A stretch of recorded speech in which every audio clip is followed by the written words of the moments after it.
Okay. Hello. So yesterday, right, we watched a couple videos, and at the end of the first video, they said something that really kind of like stuck with me. Um, and it was to really understand what we are eating, we need to understand the short life that the animals lived. We need to understand the nature of the death they endured. Only then can we decide whether to endorse these systems or support a kinder world for animals by choosing not to use them for food. So you can either kill your animal and eat it, or you can love your animal and let it live a long life. You get to decide. But the only way you can decide is if you understand two things: the short life that they lived and the death that they endured. You have to understand the industry that caused that food to be on your plate. Only then can you really decide to make that decision, because it's the only way that you'll be able to sustain that mentality, right? Is by having enough knowledge about it. At least for me, that makes sense to me, right? I try my best to uh to be vegan. I don't think I've eaten meat in like 4 days, and then before then it was probably like a few weeks. But sometimes we relapse and it sucks, because we grow up in this world where we don't actually, I don't know, I'm stupid, I don't care, it's fine, I'm working towards it. So anyways, we're going to be learning about something called broiler brooding. Broiler brooding is the critical first 14 days of a chicken's life, requiring a warm, dry, and draft-free environment to ensure high survival rates and rapid growth. What's his name? Two-legged plague on Instagram. I'll probably tag him in the description in case you want to follow him. He said something a long time ago to like in a video that really rang true to me, and it was the the farming market for animals profits off of the anonymity of those animals. We don't see their faces. Two-legged plague posted a video on Instagram today, and it was taken down because there's literally like, because there's laws about regarding animal cruelty that stop us from being able to share videos like that. But but but who is benefiting from this animal cruelty? Fun fact: it's everybody in the world. Everybody is benefiting from that animal cruelty, but we can't show it. We can't talk about it because it's bad. So stupid. So stupid, right? So anyways, so this whole idea, I found a cool video that talks about like the first 14 days of a chicken's life, which, by the way, I think chickens, they either die the day that they're born, or they die like, or they're killed like within 6 weeks of life. Like 6 weeks being like the longest. So they don't get to live a long life at all. So 14 days is like them just making sure that that chicken is going to be alive long enough for, you know, for the chicken to profit, to help the company profit. Anyways, so I'm going to delete this. This is just what I said in the beginning. So broiler brooding was the name that I kind of threw me off. I was like, broiler, like the name of this process has the name broiler in it. That's what they use to cook the chickens, right? So brooding is like showing deep unhappiness of thought. So it's like basically sad or like angry almost. It's like an oppressed emotion, but negative, right? So broiler brooding would be like something along the lines of like, what, like the chickens brooding over the fact that they're about to be broiled. I don't know, but this is the term that these farms are using, because we're watching a video that's basically propaganda. It's like how they do this but it's made by the chicken farmers of Ontario. So it's not like a anti-meat thing. It's like a transparency meat thing. Transparency meat thing. Whatever. So let's watch it. I'm gonna play this really quick. I gotta go put some corn dogs by they're Impossible corn dogs into my oven really quick. So I'll be right back. Oh, he's talking. Okay, so thank you for a little bit. Hi, I'm doctor. I'm a poultry veterinarian. Okay, Hi, I'm Dr. these. Scott Gillingham. I'm a poultry veterinarian involved in the poultry industry across Canada for over 30 years now. I'm here today because we're looking at a barn setup, and the barn setup is with respect to Okay, brooding. I think that's good, right? Starting these Let's see chicks here. off in Yeah, the right that's good. environment.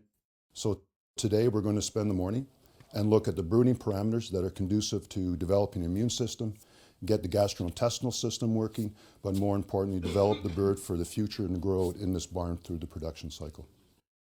When we work across Canada from Newfoundland to British Columbia, and in this province alone,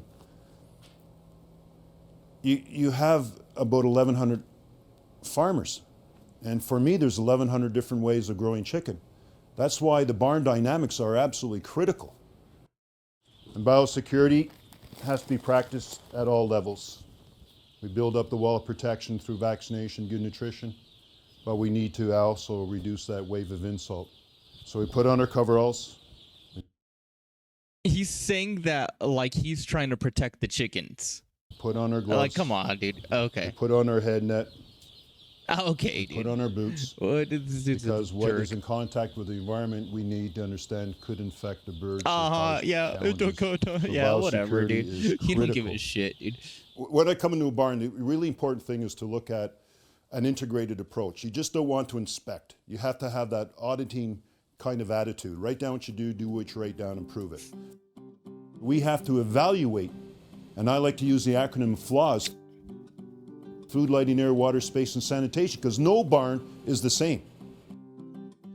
Different feed, different lighting, different litter, shavings, chopped straw, barley, wheat, long straw. Looking at this barn right now, it feels very comfortable at my level. When I look at the parameters here, the first and foremost is the feed. What we like to see is at least 50 to 70% of the brooding space covered with paper. That paper then provides a little bit of insulation from the straw to the chick, but also the medium. Okay, so this entire area is the brooding process. Or the foundation for the feed. We want at least 40 to 50 grams of feed dispersed on the paper per chick. These feed pans are in the litter. They've also a spillover, so we have to allocate the feed in the pan, which becomes a satellite feeder, as well as the feed on the paper to get to that 40 to 50 grams per chick. That's critical. Now, looking at the quality of the feed, this looks like a crumb, and crumb texture becomes important. So for starting chicks, you want consistency. Science and research has proved that chicks like a size between 2 mm and 3 mm.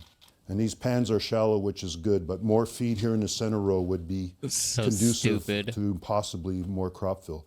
When I look at the lighting is at least 10 feet above, but the intensity from these LED lights is very bright. It's a new barn, we got some reflection. And when we start chicks, we have to have a bright light.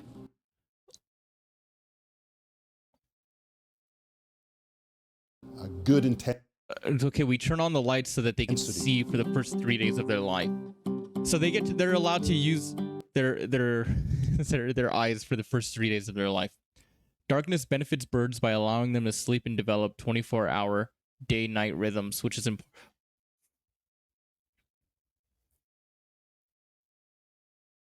What?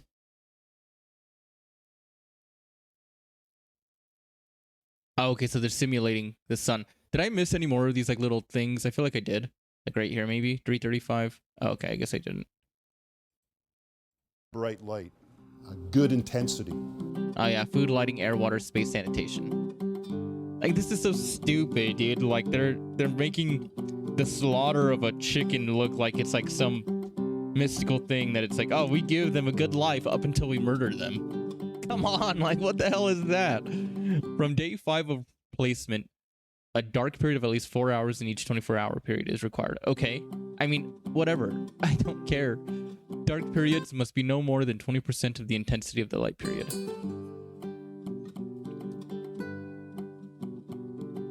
I wonder what the light period looks like, though. How much light are they using in the light period? In the field or investigation of and evaluating the brooding chamber. A tool that I really like is a CO2 and moisture meter. And what I like to do is Like I'm put wondering it if at like an area if in they the barn. use this You try light to put it in for the different chicken. areas. Probably and not, then you right? can read the CO2 and then the humidity. So I usually put this out, and after 30 seconds, read it now. The CO2 is 568, and we know that humidity in this barn would be low, and it's 22%. CO2 is perfect. Air temperature 30 degrees Celsius. I hate that they're using Celsius because they're trying to trick me. They know I don't know how to read Celsius. 30 C2F. 86 degrees, which is warm. That is extremely hot. I have mine at 86 degrees, my heater at 86 degrees in the nighttime, because I don't want to wash my blanket because I'm lazy. So I have it at 86 degrees and I'm sweating without a blanket, like when I'm laying down, because it's extremely hot. It's at like 84 or it's like 83 sometimes. And that's not including the fact that they're all bundled together like these chicks. So they're dealing with like 90 degree, 95 degree weather, right? Or air. Litter temperature, which is the same. Okay, it's the same as the air. Relative humidity, I don't know what that means. Ammonia? What does that even mean, ammonia? Pressure per minute? What does ppm mean?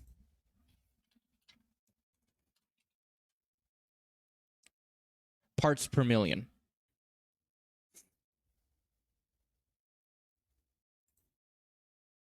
Less than 25. Short-term exposure limit. That's insane.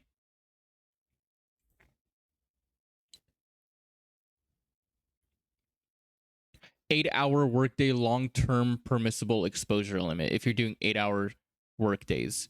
So if they're doing like this, odor threshold detection occurs. It's just you're still you're still using ammonia. Parts per million. CO2 less than 35. Okay, let's see. CO2 ppm.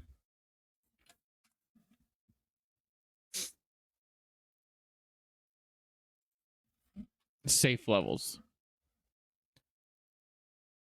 Safe indoor CO2 levels are generally considered to be 400 to 1,000, which aligns with healthy outdoor air.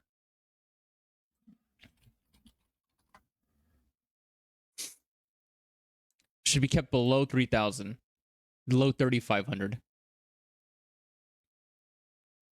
Younger chips can tolerate up to 4,000.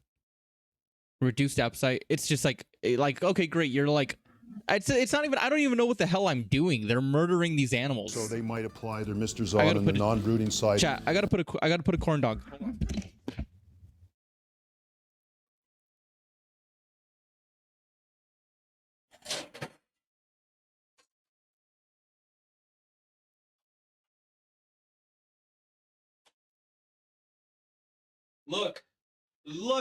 Look at it.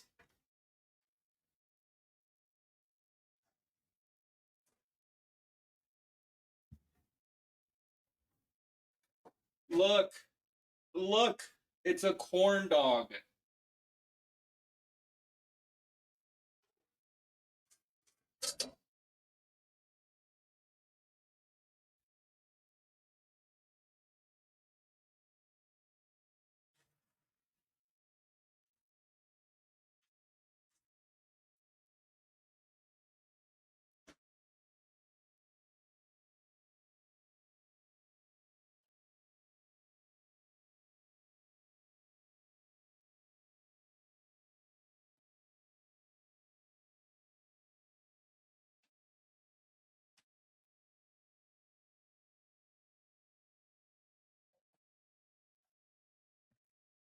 Okay. You know what the crazy thing is too? Is the fact that like meat eaters, they'll get mad at you for like emphasizing the fact that they're murdering animals to eat their food. Like they'll get mad at you, like they're the victims. They're the victims. It's insane. And try to generate some opportunity for moisture.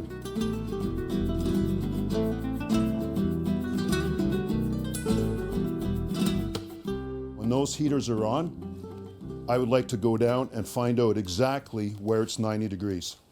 And I would paint every 10 feet when those heaters are on exactly where it was 90 degrees. I would get my spray can and do the same thing when the heaters are off. Now, your brooding chamber is between those two painted lines. Where am I going to put my feed in water? Where are the chicks going to be in their comfort zone? Between those two lines. I gotta put on the timer. Now the water lines. They got 3 rows of water lines, which is fantastic. I like to see the lines flushed a couple of hours before the chicks come. That alleviates some of the air pockets. And then I'd like to activate all the nipples with a broom so that there's a droplet of water from each nipple. You can run. Sorry, so chat. there's What is this? Average of 20 per nipple. Brooding. Average of per nipple. I don't care. droplet of water from each. Broiler chicks water intake. 1 milliliter. What? 1 milliliter? What? 1 milliliter? That's like a drop of water. Nipple. Nipples will alleviate some of the. Now Sorry. the water lines. Sorry, chap. They got 3 rows of water lines, which is fantastic. I like to see the lines flushed a couple of hours before the chicks come. That alleviates some of the air pockets. And then I'd like to activate all the nipples with a broom so that there's a droplet of water from each nipple. You can run a broom down here, just like this, and you can activate these water lines. That droplet from the nipple has to reflect from the light. Chicks are very curious. At eye level, they will see that glistening drop and run over and start picking at it. You see that droplet, which the chick perceives, and it drinks it. Okay, so it's like a magic Now, what's trick really for the important is the for the height of chicks. the water They're just line. manipulating the Those babies. nipples have to be at eye height to the chick. The chicks are hatched in the hatchery. There they have certain temperatures and humidity. Those are conducive for quality chicks. The chicks then are sorted, they're put on a truck and brought to the barn. The barn somewhat has to mimic the hatchery environment. A chicken is like a cold-blooded animal for the first 4 to 5 days. It cannot thermoregulate. The environment, the brooding chamber, becomes critical. What we need to do is create that brooding chamber for the health and welfare of the chick. What? The space is great. This is spot It's so brooding. stupid how he keeps talking We about the have health 3 of the water chick. lines. It's like we have 2 feed lines. your health of the chick is Excellent for your capacity here profit. for the birds Like to you don't give maneuver a shit about and the find a comfort chickens. zone for feed and water. Sanitation, wonderful. So barn preparation, we have to remember, we are the mother hen. No, you're not. We have to create that brooding chamber. That is That's insane. He compares himself to the mother of the chickens. We are the mother hen. We take care. Dude, no, you don't. Like, it's like his selfishness has taken over his like entire moral like facility. Conducive. It's insane. with heat, humidity, lighting, etc. for that chick to what? Get to feed and water. Brooding to me is a full-time process. No shit. We can't You're making just $1 put the million birds a down day and because run of this. away. Of course you're We going need to to say come something back like every that. 2 hours to readjust our equipment. It's a full-time process. Screw yourself. When these chicks arrive after 2 hours, we should have 25% eating, 25% drinking, 25% resting, 25% playing. Playing? Playing? Come on, dude.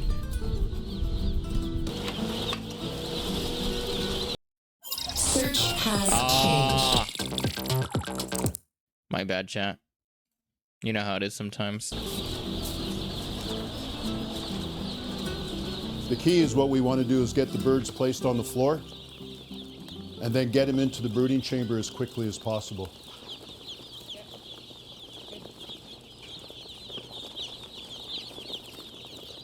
So we handle them with tender, loving care. So when the chicks come off the truck, just take a box, take a few chicks, and take their chick temp. So Playing. Playing. They're playing. Look at them playing. Chat. Look at this one right here. His name is Jeff. Look at him playing. Look at Jeff playing with all of his brothers and sisters. Look over here. Carl is over here. Look at him playing with all his brothers and sisters. Fuck you, take dude. a box. What a loser. Take a few chicks and take their chick temp. So the temps that we like to see are more or less 103 to 105.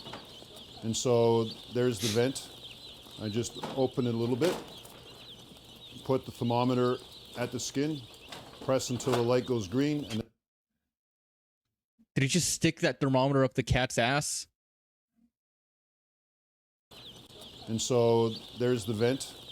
It's 103 to 105. And so there's the vent. I just open it a little bit, put the thermometer at the skin, press until the light goes green, and then check the temp. 103.3. Another way I look at, besides looking at the beak, the eyes, look at the navel for healing, look at the vent, look at the legs. I want to make sure there's no red hawks. They're elastic and good color in nature. And then, yeah, just look at their general health. So in this barn, until they can thermoregulate to about 4 days, more or less, acting as cold-blooded animals, the environment becomes critical.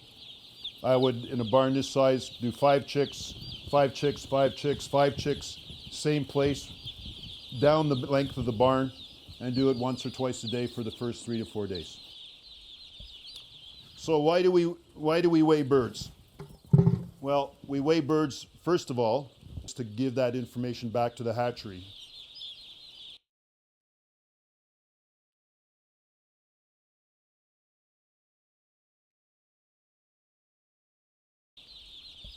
I have no idea what I'm just reading.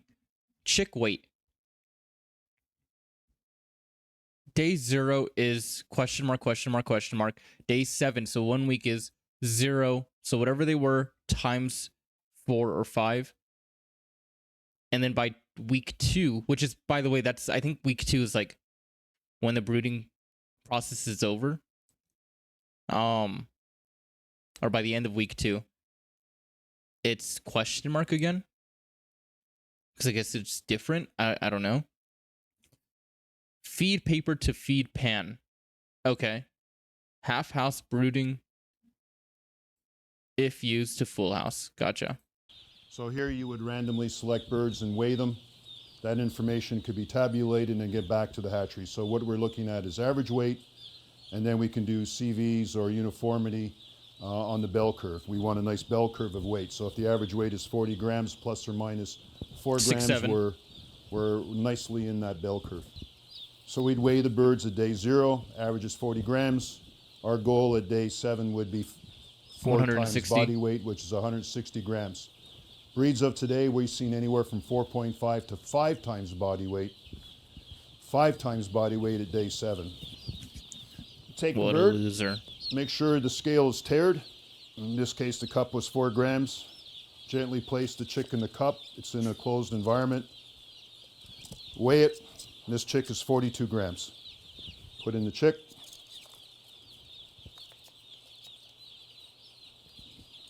This one also 41 grams. 7-day body weights, they have shown great correlation with end body weights. So if we can improve our 7-day body weight, say by 10 grams, the multiplication is about 7 or 8 times. So by improving our 7-day body weights by 10 grams, by paying attention to the brooding chamber, So this guy sits in his office that could relate to almost 70, and 80 thinks grams. every single day at the about how to make processing these date. chickens fatter. Like this is So his whole the metrics thing. that we've Is looked at I in the love barns chickens so much. far, I want to make them fatter so I can kill them and besides feed the barn them to people parameters in the and make more environment, money. is Right? chick weight, Like that's his whole thing. It's his whole thing. He's a doctor. chick temperature.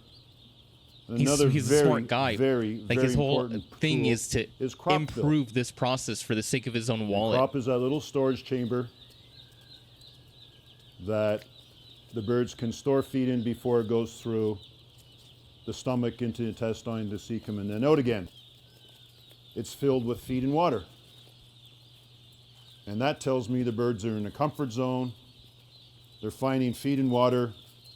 They're storing it in the crop because usually chickens eat every 4 hours more or less. So I like to evaluate crop fill. Now these chicks were just placed, so it's not fair to evaluate crop fill until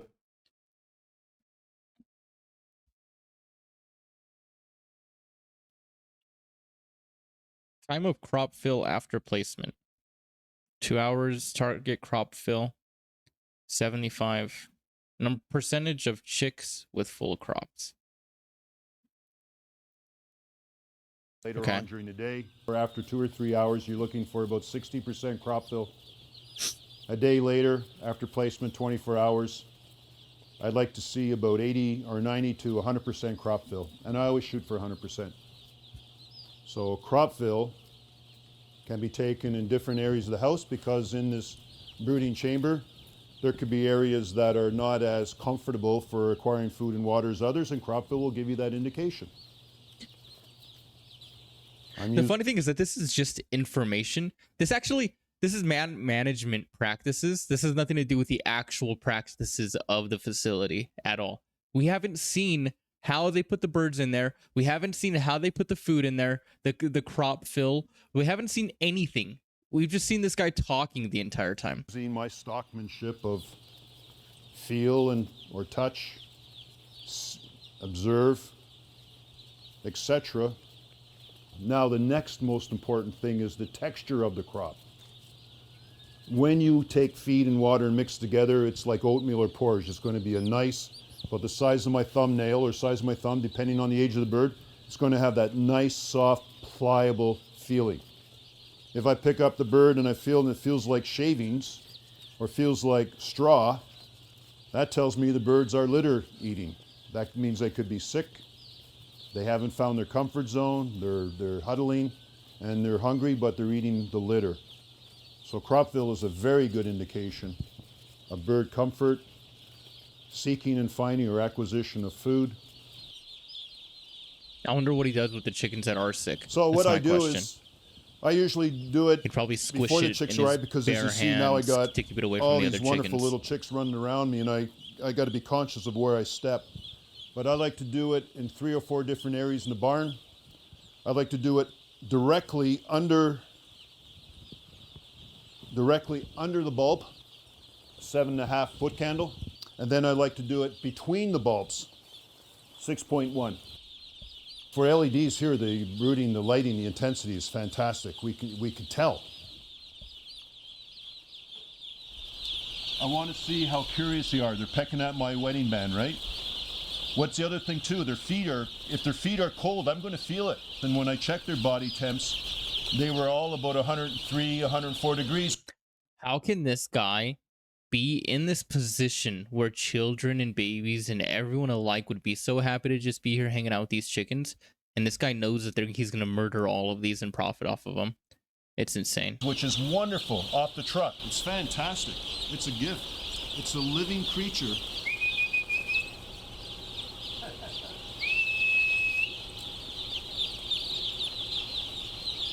These birds were dumped only 15 minutes ago, and they're already drinking and eating, searching. It's fantastic. This is a brooding chamber. This is what we want. As stockmen, Using all 5 senses to monitor the flock. What? we have eyes, so I want to look at their behavior. I want to see how they disperse, seeking and finding food. I want to hear. What am I listening? Abnormal sounds. Is there a fan that just went off and bearings are gone and it's loud in the background? Are they really noisy or there's no noise? I want to smell. Is there ammonia? Is there any is ammonia, disease by that the I way. can smell? And sometimes You with can the smell the yolk sac ammonia. infection, you can almost smell it in the barn.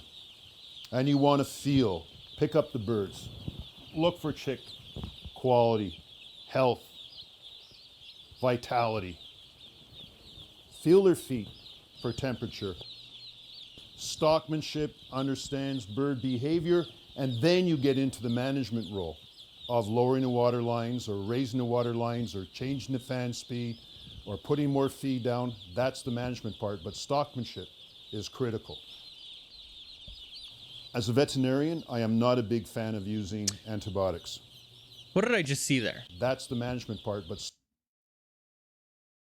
not a big fan of using antibiotics. Okay. That's the management. I was like, it's weird because I see this open space right here. I'm assuming the reason why they're over here is because they want the food. But it's like, oh, look, they have play space. They don't have play space. Their food is over here. They're not going to go to the play space because they're animals. They don't understand that. You know what I mean? They're Part, but stockmanship is stupid. critical. As a veterinarian, I am not a big fan of using antibiotics. Antibiotics should only be used when you have the professional support of a veterinarian. You are a veterinarian. And health issues here, chicks need to be brought to a veterinarian. A veterinarian will perform pathology and clinical pathology to evaluate whether or not there's a recommendation for antibiotics. When we talk about mortality in chicks, usually there's a standard where our goal would be to have... Okay, gotcha. I think he's referring to like how they'll get these chickens and they'll put them in a machine and the machine will just put antibiotics already in them. And he's saying he doesn't like that. So it's like, oh, cool. Like, you're so cool. You're so progressive. It's like 1% at 7 days. Many hatcheries strive for even better than such. I don't like to just look at what the percentage 7-day mortality is. I like to look at the pattern of mortality because it gives me an idea of where I need to focus for improvement, whether it be more communicate. Cumulative mortality percentage, daily mortality, normal 7-day mortality distribution pattern. Cumulative. Okay, so day 0, daily mortality. It's kind of hard for me to understand. Okay. So by day 7, about 1% of chickens are dying. Is that what I'm understanding here?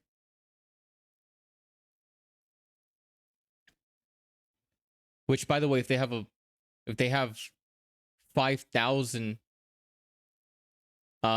chickens there, which they probably have even more, they probably have closer to like 10,000, then that means what? How many chickens? It's not 1,000, it's 100.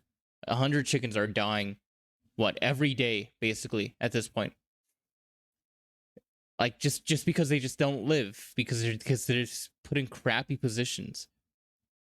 And that's fine with them. They don't care because they're making money. It's all about the money.